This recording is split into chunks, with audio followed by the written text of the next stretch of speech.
Hey everybody, it's Jason from the Texas Gun Vault 2, and we're back out here in the garage for another First Impressions video. And yes, you are getting two videos today. That's kind of rare, but based off of what I want to share with you, I kind of felt like I needed to rush this one out and not wait until tomorrow. And I'm sure you've already seen the title of this video, and it's probably why you have clicked on it. And I will get to that as soon as I possibly can. First of all, I have to apologize for the sound of the fan in the background here in the garage in North Texas in the middle of the summer. It's like 91 degrees in here, and I got to have that fan on, otherwise I will be sweating bullets. So you got to just put up with that noise. It feels so much better in here. And also, in case you have found my channel for the very first time, this is not a review. This is my first impressions. This is the Texas Gun Vault 2, implying there is a Texas Gun Vault 1, otherwise known as the Texas Gun Vault. There is a link in the description below, and that's where I post all of my properly edited and much better filmed reviews on all the guns that I talk about here. This is just a channel for my biggest fans, and we're going to put that in air quotes because I don't have any fans, but people that can tolerate me more than others. All right, so let's get to the less exciting one first. Actually, I think in all other First Impressions videos, this would be pretty exciting. But what we got to talk about in a little bit, I think, kind of supersedes this. But one of the guns I took to the range today was the Sig Sauer P226 X5 Reserve. So this, I think, is supposed to be the top-end P226 you can possibly get. It has every option you can think of it. It has I believe, a steel frame, not an aluminum one. You do have these aluminum grips. And the finish on this, while right now it is covered in my fingerprints, it is like a deep royal blue, something like you would see on one of the classic Colts from like the 1960s or 70s when it came to their pythons. I mean, it has like a mirror blued finish. Just running the action of this thing, it feels like the slide runs on ball bearings. You have a built-in comp here in the front. I mean, it's a pretty darn high-end piece. And it's a P226, which in my opinion is arguably one of the top, I want to say top 5, most likely top 10 firearms of all time when it comes to reliability and reputation. It probably is the best pistol Sig has ever made. And this is supposed to be the top of the line of that model.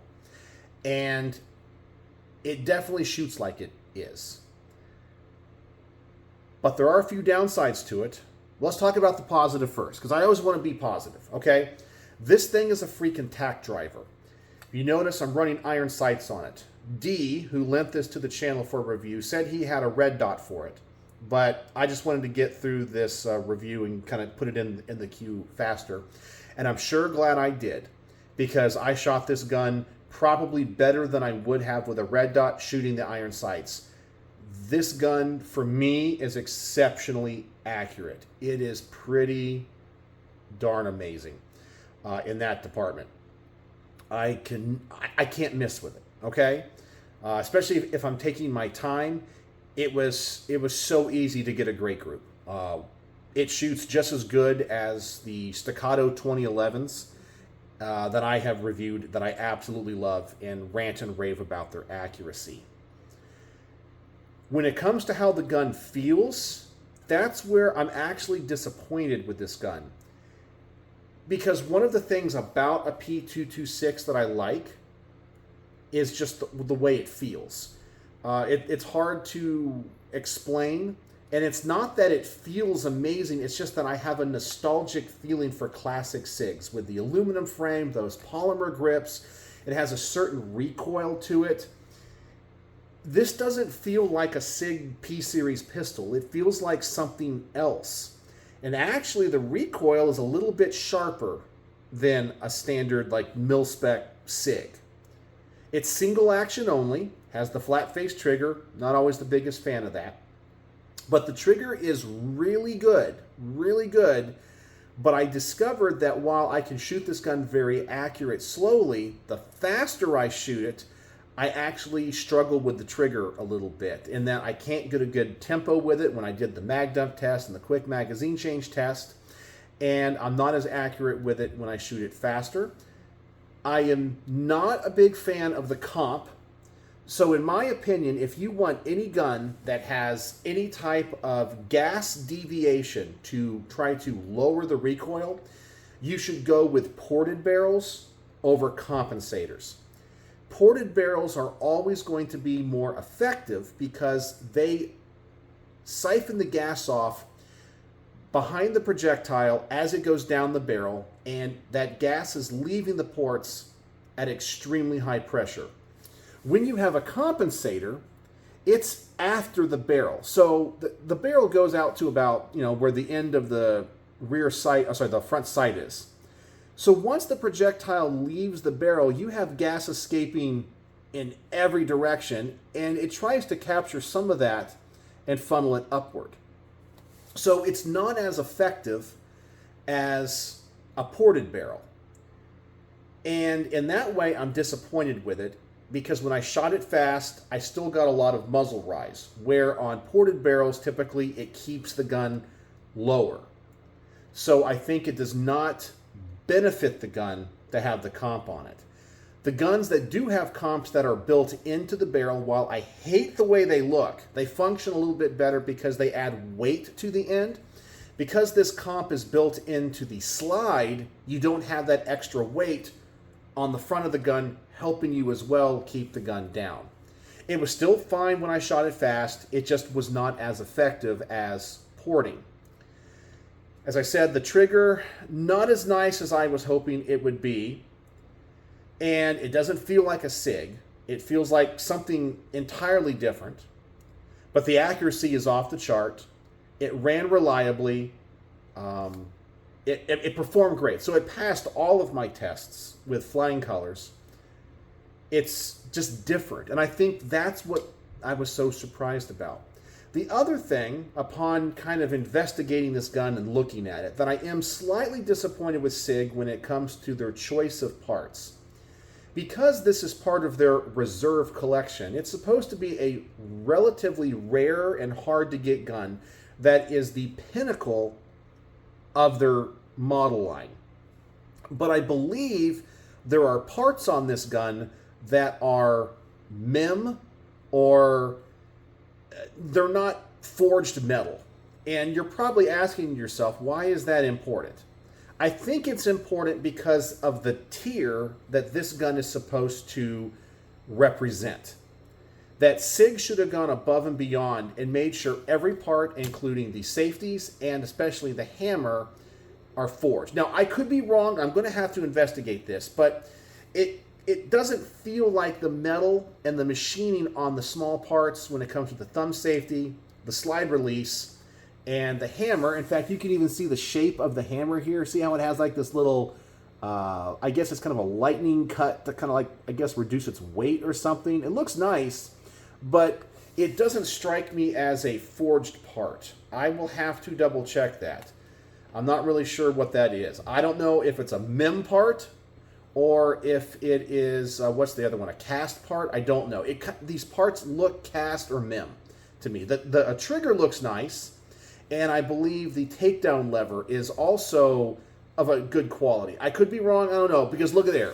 We have this kind of weird cutout underneath it as well, so that also might be cast or MIM. I don't know. It's finished better than the other parts. So I kind of feel like all those small parts need to be built specifically for the top tier of what Sig is trying to do and what this gun is supposed to represent. So performance-wise, amazing. Accuracy, amazing. If you didn't know it was a P226, I think it would be amazing. But because I have the expectation of what a P226 feels like, I was a little bit disappointed. But not disappointed like, I would never want one of these or things or something like that. It's just different. And different doesn't mean bad. It's just not what I was expecting. When I shoot a Sig, I expect to feel a Sig. And this doesn't shoot like a Sig, but it still shot great and amazing. So there you go. Kind of my first impressions on that. I definitely have to go back and review all of the range footage, and of course, you know, write the bullet point script and then come out here and film the garage portion of the range report. But I think it's going to get very good marks. It shot wonderfully. Almost as nice as a Staccato XL for me. Almost. All right, so now let's get to the point in the video I know you're all waiting for. Okay, and some of you guys are going to be mad at me, especially if you're HK collectors, and you're going to say I'm an idiot and this and that. But I have mentioned in the past that I need to offer my services professionally to gun companies. And I mention it because I really think that what I do here at the Texas Gun Vault, while I don't torture test guns, I don't do anything that I don't think an average gun person would do. Maybe it's just my luck and my aura with firearms. I will always find something wrong with a gun that sometimes is catastrophic. And that's what we have today. A good example is in the past, I had an issue with a B&T GHM9, and it had an underpressured round. I had issues with parts of the bolt flying off. B&T did fix it, but it was a very rare catastrophic failure. I've had other guns literally break at the range, and I've had gun companies see those reviews and reach out to me. I'm like, listen, the gun wasn't sent to me by you guys. It was just somebody that lent it to the channel. You know, it is what it is. And I try to, you know, rectify the problems the best that I can. If I can, you know, put people together, go, hey, here's the person that owns the gun. This is what, you know, they want to do with it, so forth, you know, whatever. But if you are looking for somebody to product test your guns, not post videos, I'm telling you, I just have to go to the range and shoot it like a normal human being, and I will find problems with your gun. Not intentionally, it's just, it's my luck with guns. So if you want to know what the failure point of a gun is, let this guy shoot it. All right, so I destroyed, not intentionally, a classic, irreplaceable HK pistol. I mean, it's gone. It's destroyed. So the pistol in question I've talked about in a few of my recent videos is the HK4, which was HK's first semi-automatic pistol. And it was designed to be able to be rechambered in 4 calibers, 380, 32, I think 25, and 22 long rifle, with just a barrel change and a magazine change.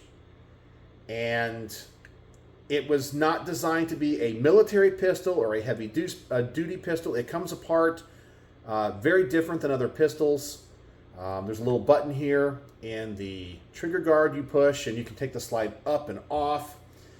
It's really kind of a cool design. It's classic. It's a collector's piece. Now, it's very similar to another pistol that they came out with a little bit later that was much bigger, called the P9 and the P9S.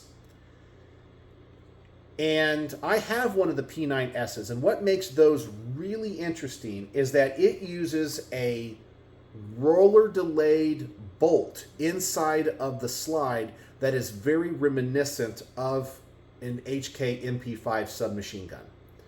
It's bizarre. It's like they knew the roller locking system and how it worked, and they tried to scale it down to a pistol. It's very innovative. But as a collector, and when I got that pistol, and I was doing my research, I discovered that there was a part in that gun, in the P9S, which is a little tiny rubber buffer. And essentially, this buffer acts as a point of impact when the slide is reciprocating on the frame to prevent metal on metal contact. Now, this is kind of an interesting design choice because many other companies like Colt, when it comes to 1911s, while you can put in like spring buffers, it's not designed to have it. It has metal on metal contact when the slide comes back and it will hit the frame. Glocks don't need a buffer. Many other companies do not put buffers in their guns because they know a buffer, especially if it's made of, like a rubber, a neoprene, it will wear over time, and it doesn't idiot-proof the gun because as time goes on, they will degrade, they will break down. People might not know how to replace it because it's not a commonly replaced part on any other handgun. And that's why when it comes to my P9S, I never shoot it. But I was able to track down some original replacements for those buffers. Nobody makes them, and you have to find old stock of them from the 1970s. And when you do find them, you're going to pay a lot of money for them. And if your gun, if you do shoot the P9 or P9S and you don't have that buffer, you will destroy your gun. And if you ever lose that buffer or it disintegrates or your gun doesn't have it, your gun is essentially a paperweight because they don't make the gun anymore. Nobody makes parts for it. You are SOL. So that's why I don't shoot my P9. Now, when I took this apart to oil it before going to the range, I noticed it had a little rubber bumper or buffer nowhere near as big as the P9, and it rested right in this slot right here. And it looked like it was complete. I knew exactly what it was when I saw it. And nothing about it concerned me. I was like, okay, I know exactly what that is, and that tells me I need to shoot the gun lightly. I'm not gonna, do like mag dump after, which really can't do a mag dump. I only had one magazine for this review, and it only holds 7 rounds, I think. So it's not like I was really gonna be shooting this gun all that hard, and it's chambered in 380. So I was like, okay, it's all there. I don't see any problems with it. So I clean the gun, I oil it up, take it to the range. First magazine, ran, it worked, okay, no problems. Second magazine, I think I had one failure to feed, and my instinct was, it's the magazine. I mean, it's an old gun, and I'm running modern ammunition through it that was kind of flat-nosed versus like ball ammunition. It wasn't hollow point, it was just flat-nosed 380. So I was thinking to myself, okay, it might be the shape of the projectile, but I had one. The next magazine on my first shots, because I was going to shoot 3 magazines for my first shot, so a total of 21 rounds. It had 2 or 3 failures to feed. Once again, chalking it up to magazine or ammunition. Nothing else about the gun was concerning to me. I put up the target at a further distance, kind of do the same thing, but now I'm getting 3 or 4 stoppages with each mag. So I'd already kind of made the determination that, I just need to get enough footage of me shooting this.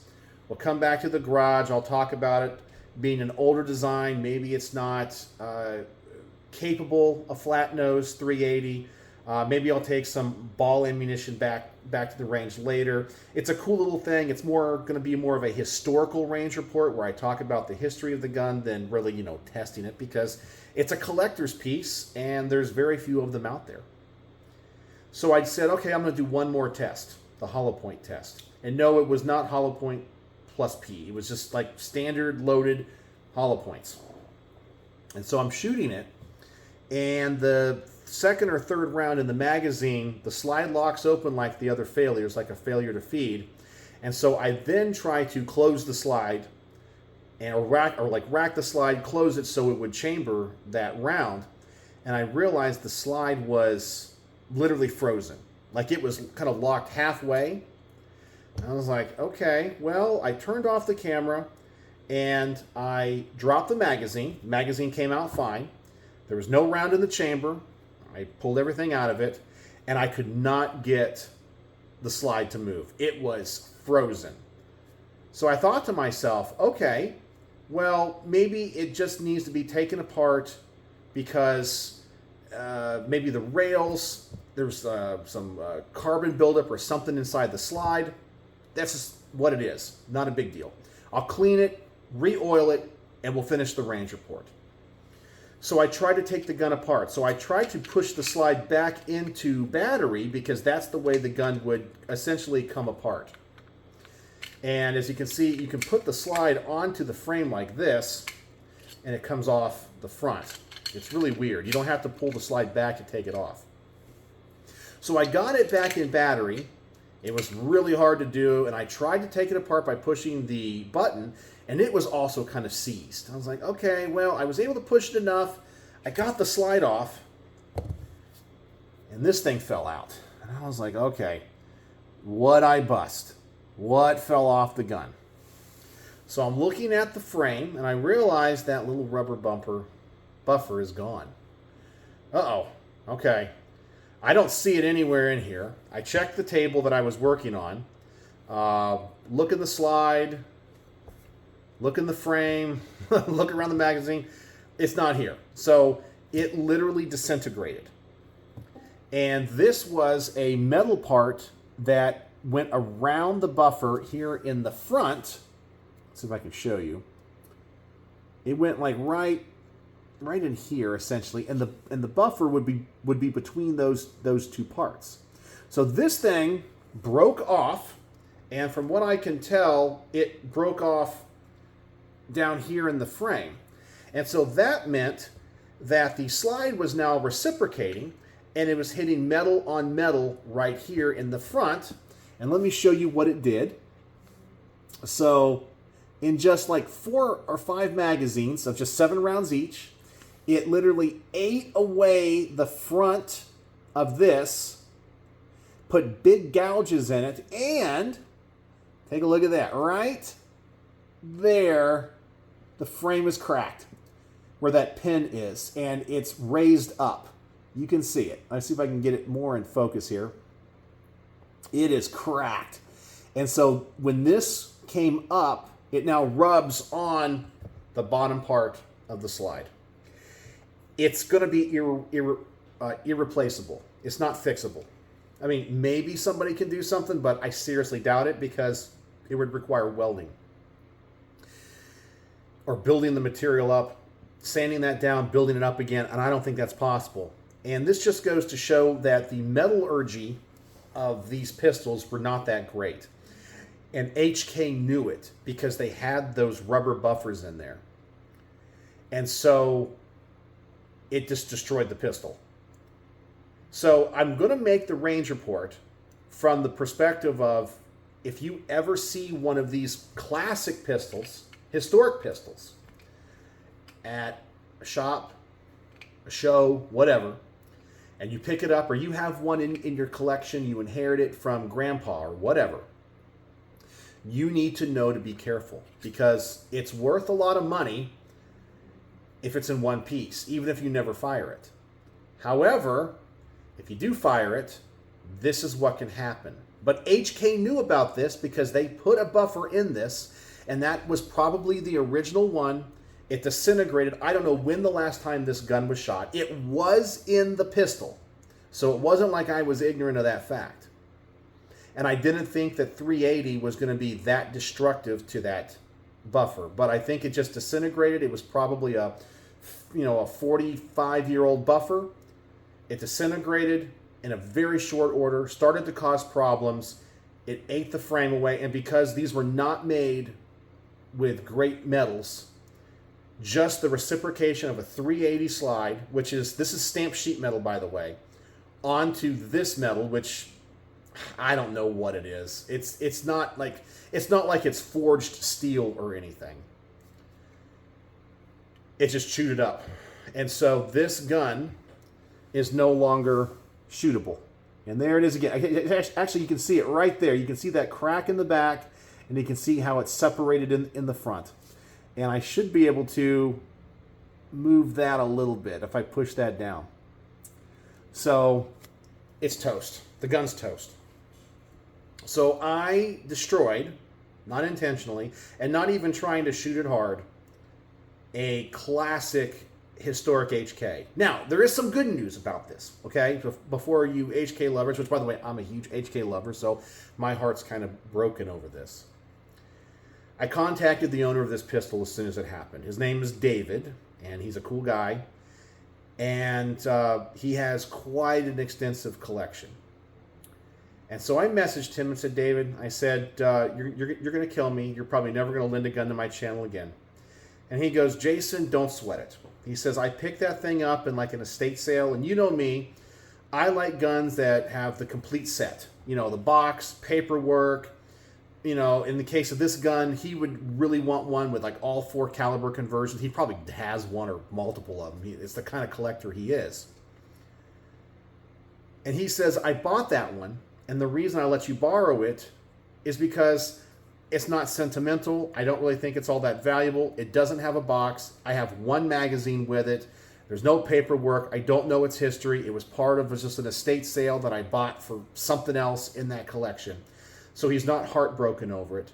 And he said he's glad it happened because I'm able to get this information out and talk about the mechanics of this gun and the things you have to be knowledgeable about when it comes to classic HK pistols like the HK4 and the P9, and possibly the VP70. I think, isn't it the VP70 is the model? Yeah, like the first polymer pistol. I've always wanted to try out one of those. They say they have terrible triggers.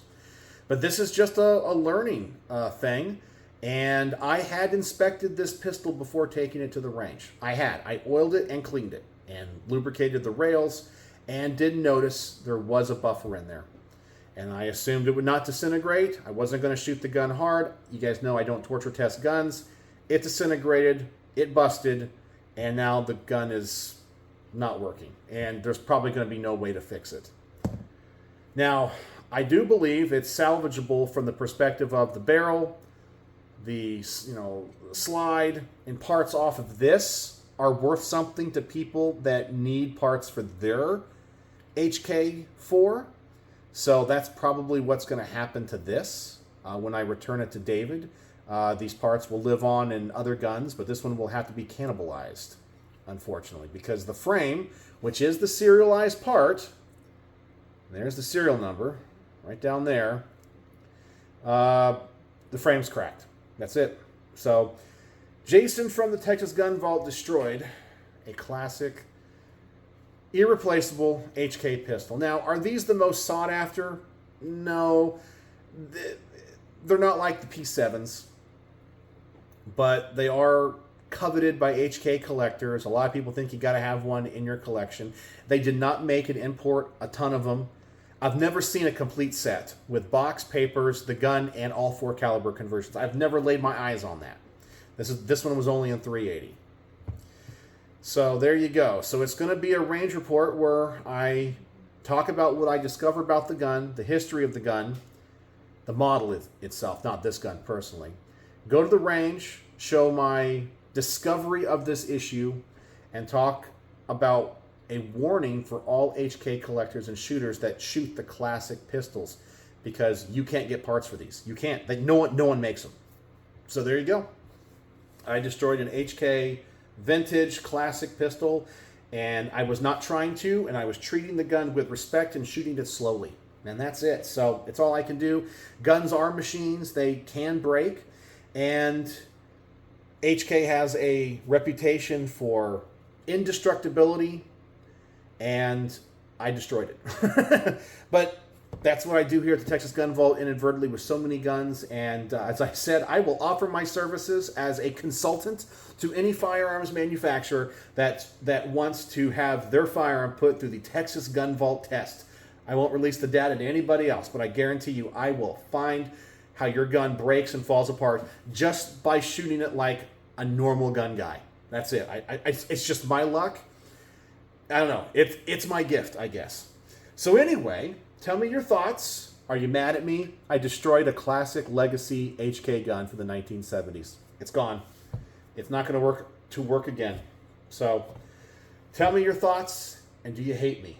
But as I said, my intentions were to do a great, simple review on this gun, to show off what it does, talk about its history, and make another video that appreciates HK guns. But Heckler & Koch knew it was a problem because they put buffers in these guns. And what are you going to do when they discontinue the gun and all the parts? If you own one of these guns and you can't get the buffer, it becomes a paperweight.